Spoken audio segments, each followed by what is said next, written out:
Good morning and welcome to the Flexible Space Association's latest in the series of Flex Generation webinars. I'm Jane Sartin and I run the Flexible Space Association, and I'm joined this morning by Caleb Parker, who's founder and CEO of Brave Corporation. And he's going to be talking to us about real-world networking, which I think probably anybody could do with some tips in. And I know that Caleb is a master at this. So I'm going to hand over to you, Caleb. If anyone has any questions as we go along, if you can put them into the chat box, but we'll pick them all up at the end of Caleb's presentation. So, which I shall bring up now and leave you with him. Thank you very much, Jane.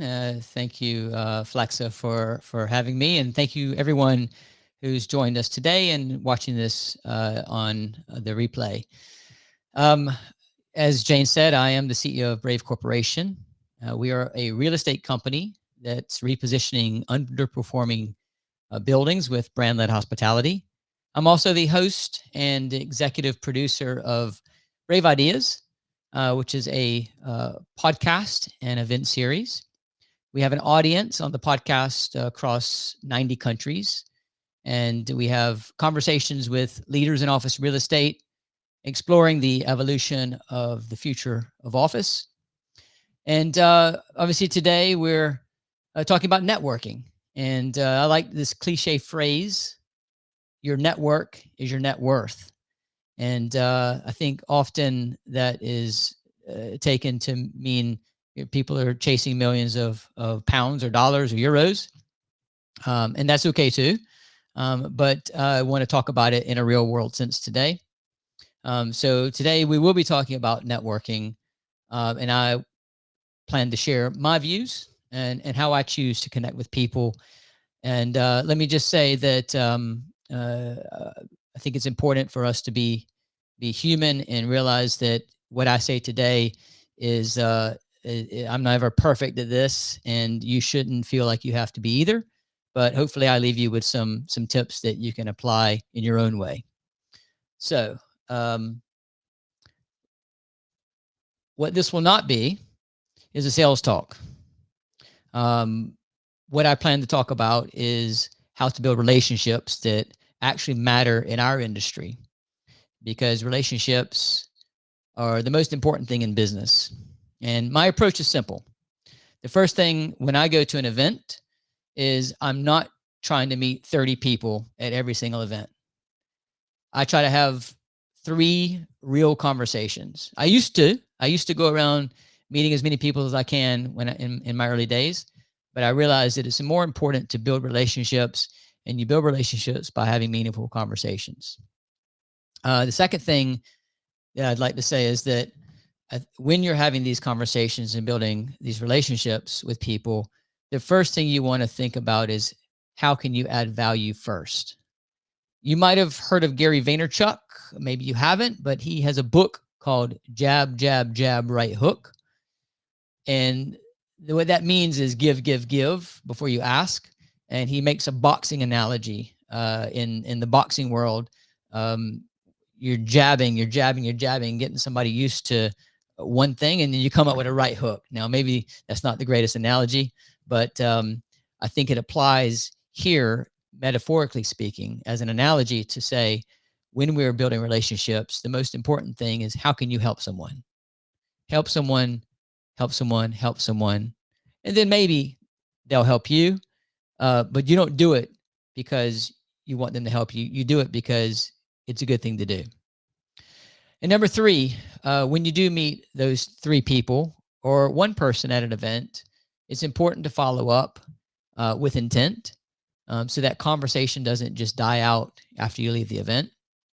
And for me, that's the whole point of adding value in give, because when we're talking to somebody and having these conversations with them, we're learning what they need. And I'll get into that in just a moment.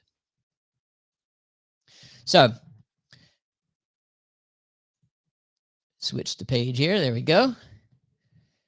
I think we've all seen the earlier version of Caleb and other people that have went around a room and tried to meet everybody. And someone who bounces around the room shaking hands, passing out business cards. They look really busy. It looks productive, but often that creates little value. So what I do today is the opposite of that. If I leave an event having these 3 proper conversations, and look, sometimes it could be 1 conversation, so sometimes it could be 4 conversations, but the main thing is you focus on the person in front of you and you develop a relationship with that person in that time. If you leave with a great contact at the end of an event, that's a win to me, because that's where trust starts. So I want to get you to think about a mindset shift to consider. So most people, when they're talking and meeting somebody for the first time, they try to sound interesting. But instead of trying to be interesting, what if you tried to be interested?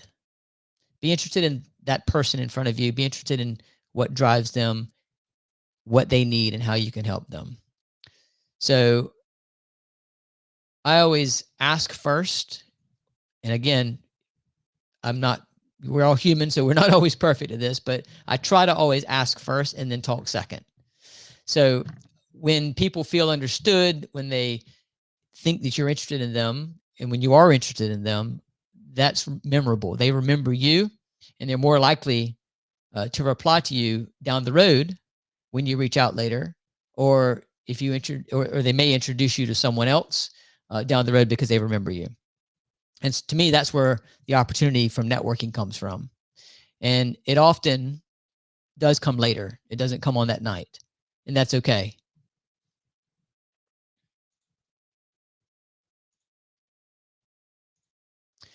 So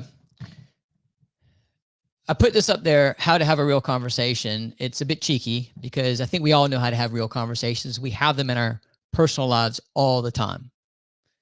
And I think that's what I mean by being human. Having a real conversation is applying what we do in our personal life to some extent to the business setting. So I'm just going to leave you with some thoughts around how I start a conversation where I ask first instead of talking.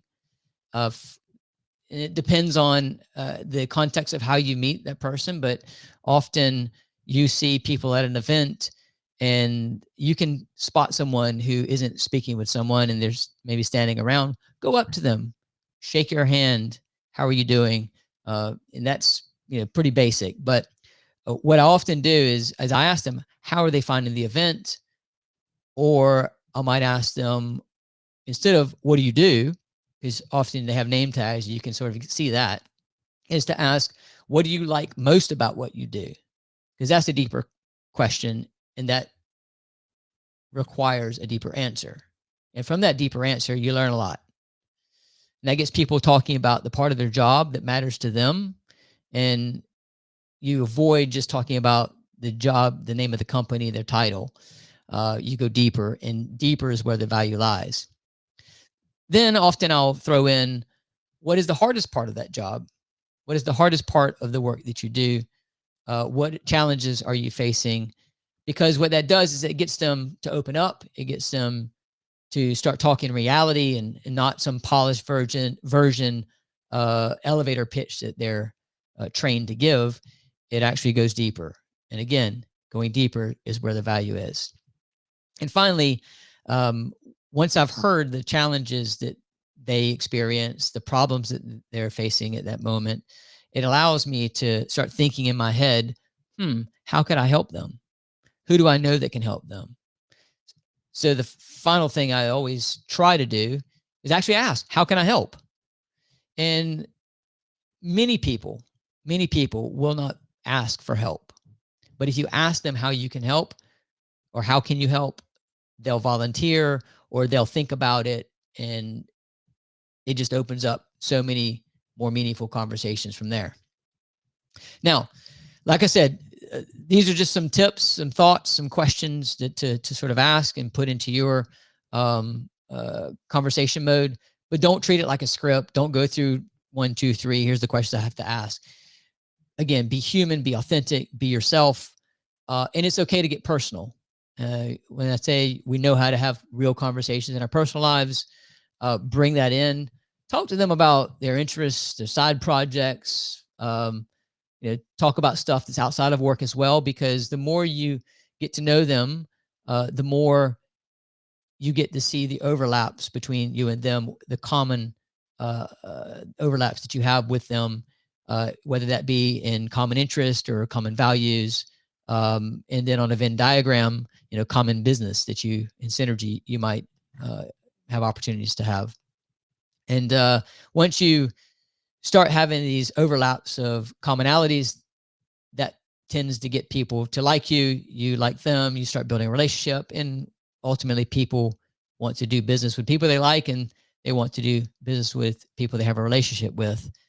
And then people who feel similar to them, it's human nature for them to want to hang out with you more, to do business with you.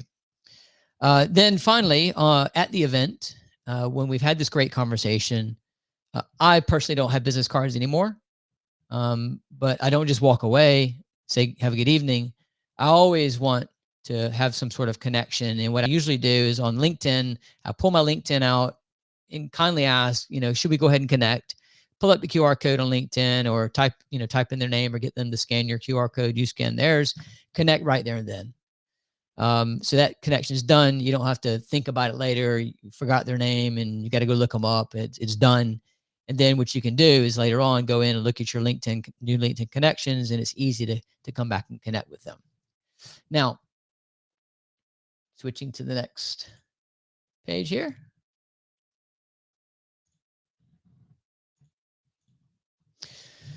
So now that I have had this conversation with someone and I have a feeling of maybe where they need help, my brain starts storing that information in some sort of mental Rolodex. Now, everybody's different. I don't take a lot of notes. It's just stuck in my head. It's okay to take notes. It's okay to make notes. And I recommend you do if it's harder for you to retain that in your head. There's other things I don't retain in my head, but for some reason this sticks. And so I also like to connect people. It's just an ethos that I have. And I think in networking, it's a good ethos to have.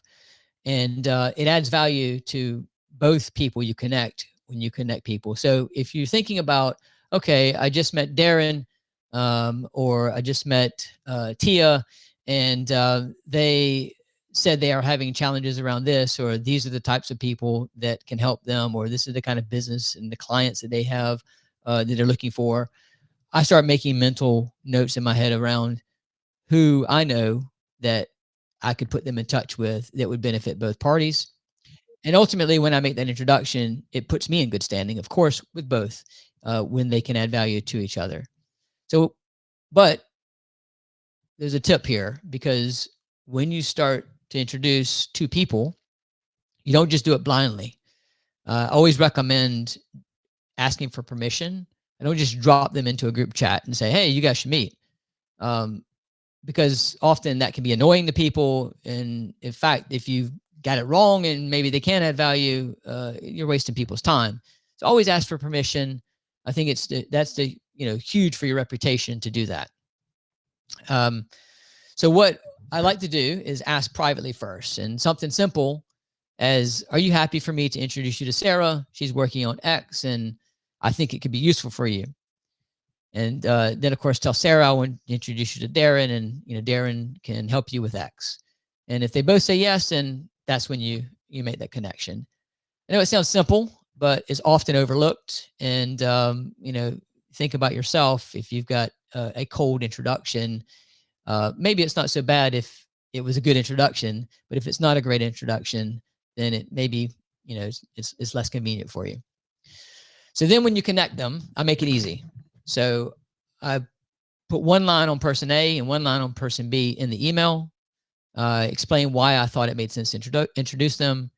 And then I let them take it forward. I step back, say, happy connecting. I'm here to help however I can. And why that matters, when you do intros this way, people learn that when you introduce someone, it's going to be relevant for them and it's going to be done respectfully. And so you become known as a signal and not a noise in their inbox.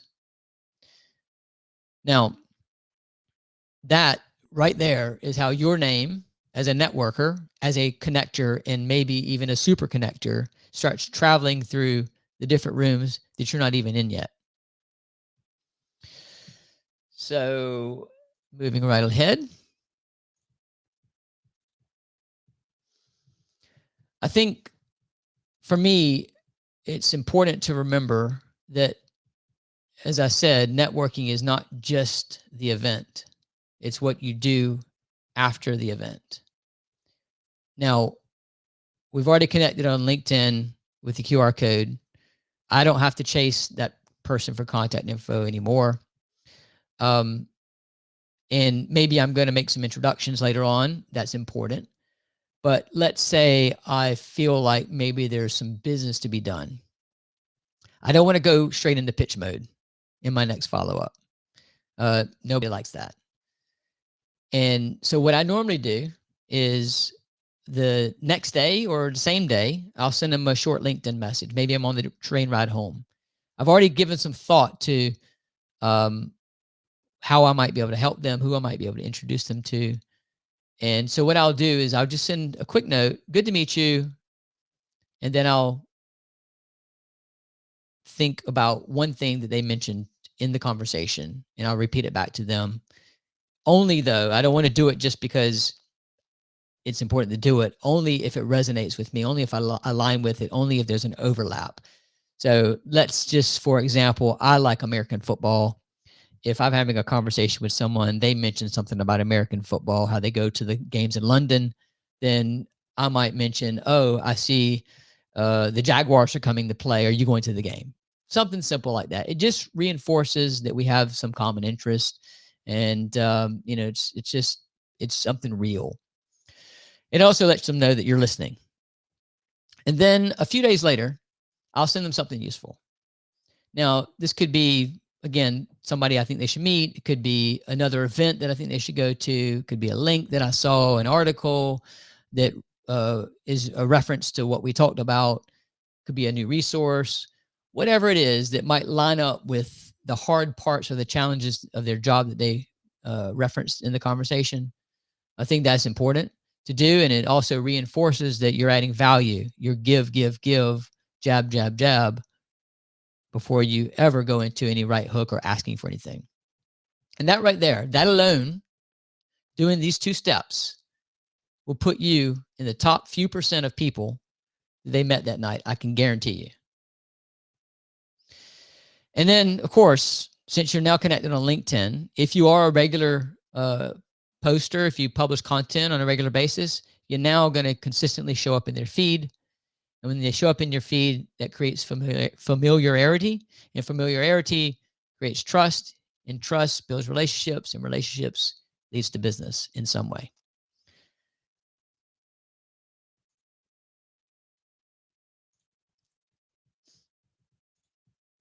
Now, a couple of quick references here for the do's and the don'ts, just as a recap.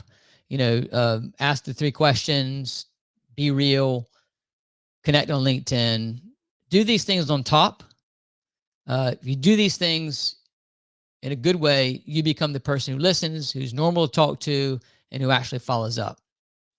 Don't do the list on the bottom. If you do this list on the bottom, you become noise. You become a distraction. You become annoying, maybe. And in this industry, word gets around quietly. Your name travels faster than you do. You want your name to precede you in good ways. People either say, yeah, you should speak to them when someone asks, or they might say nothing. And you don't want them to say nothing. So this matters. Ask good questions. Be a human, not a pitch machine. Connect right on the spot, and then follow up with intent. And then, of course, only introduce people if it's actually good for both. We're coming to the end, and I have a final takeaway for you. Now, I'm going to leave you with this, and I think most people ignore this or they don't place it in high priority, but I think it's super important. And I'm a little bit cheeky in saying this and putting my picture in all these photos, but I wanted to make a point here. Always say yes to photos. And in fact, if nobody's taking a photo, offer to take it. You want to get a quick selfie together or get someone to take a photo. Why? Not because you like your picture, but because when you post that photo on LinkedIn and then you tag them, a few things happen. Once you make them visible on your feed, you're giving them credit in public. And people appreciate that. Obviously, you got to say something nice about them too. But also, it helps you lock in that relationship. It reinforces the value that you're providing, and they're going to remember you. And other people are going to see that you're together, and they're going to see you as a connector. And then, of course, that post keeps working for you after the event because other people in your network start engaging with it. And that drives new conversations, new connections, new relationships. And the best part, the photo costs you 10 seconds. And that 10 seconds compounds over and over and over. And the last thing I'll say as we wrap up is that if you're thinking, how do I post on LinkedIn without sounding cringe? And well, this is it's another webinar, I think, that, maybe Jane will bring me back on. And without further ado, I'm going to wrap up with this session. Feel free to connect with me on LinkedIn, on braveideas.media, subscribe to the podcast. And if I can help you in any way, please let me know. And I look forward to hearing your challenges and how I can help. Thank you very much, Caleb. There was a lot packed in there, and really practical advice. We've got a few minutes for questions. If anyone wants to add anything into the chat box, please do that now. But maybe just to start with, you talked about tips of once you're in the position of talking to people. When you walk into a busy event, have you got a particular way that you decide who you're going to talk to? And is it always someone on their own, or if there's a group of people, would you think, oh, that's the person I'll go and join? It depends on what the event is, whether I've been thinking about somebody that's going to be there I want to go meet. But I'll answer that in a more generic way. If I see someone standing there alone, not talking to someone, I'll strike up a conversation. I think it adds value to them right away. And then often when I start having that conversation, somebody else will come join. And then I'll see somebody I know. And after I've learned, then I'm able to connect people as well, maybe right there and then.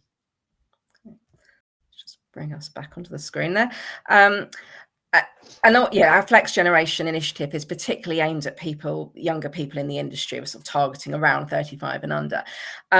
If somebody is in a quite junior role and they're at an event and they see Caleb, the CEO, or someone else in a role that they perceive to be much more senior than themselves, what tips would you give them in terms of, should they go and approach that person and introduce themselves, or should they feel, oh no, I can't do that? Well, I think if the person is not having an intently focused conversation, you should absolutely, because we're all humans. And, I think particularly in today's business environment, we're all learning from each other. The experienced veterans in our industry maybe aren't as clued into some of the new tactics and new technologies that some of the younger generation. So it's a give and a give right now. We're all teaching each other something, and I think the people that are in the industry and are veterans have a lot of wisdom to lend. And quite often people like to talk and they like to share their insights. I can say they do because I host a podcast, but I think if you're somebody new to the industry or in a junior role, step right up. And often you might find that leads to opportunities for you. Yeah, so it's seizing the moments. And you mentioned LinkedIn a few times. Do you think that is the platform for this? Or are there any other ways that you would follow up with somebody afterwards, particularly if they weren't on LinkedIn actively? There's not many people that I've come across that aren't somewhat engaged on LinkedIn, but there are a few. I think there are still people that have business cards. I don't do them, but certainly if they're offering, absolutely take it and treat that business card with the utmost respect. And certainly whatever ways that that the other person is offering for you to connect with them, take advantage of that. But I'd also say lean into what you're most comfortable with as well. If you're more of an Instagram person or X or WhatsApp or email, do that. Do what works for you. Yeah. So we have done a webinar already in this series on using social media, particularly LinkedIn. So in a more general sense, but so it's interesting to hear it from that perspective as well. But if anybody hasn't seen that, that's available on our YouTube channel to catch up with.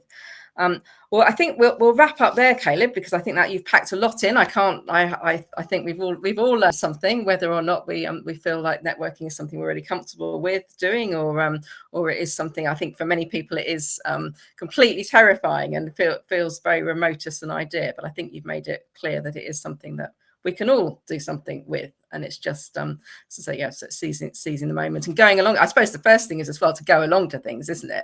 You're not going to have those opportunities if you don't attend events that are relevant to your industry. Absolutely. And there's loads of ways to connect digitally, and I think those are important and we should seize those. But I think nothing replaces the value of shaking someone's hands, hugging someone, and seeing people face to face. I'm a big fan of plus not versus. So take advantage of the digital, but also take advantage of the face to face. Yeah. Great. Well, good final advice there. So thank you very much for your time this morning, Caleb. We will make this webinar available on our YouTube channel, and we'll share that later today. So if you want to catch up further yourself with it, or share it with colleagues, it will be available for that. We are planning now for more Flex Generation events, probably early next year. Now we have one more webinar to come, which is in our Workspace Wisdom webinar series, which is on Thursday the 6th of November, where we're looking at how technology is transforming workspace. So details of that are on the Flexa website. So that's all for today, though. So thank you everyone for joining. Thank you, Caleb, again, and goodbye. Thank you. Take care.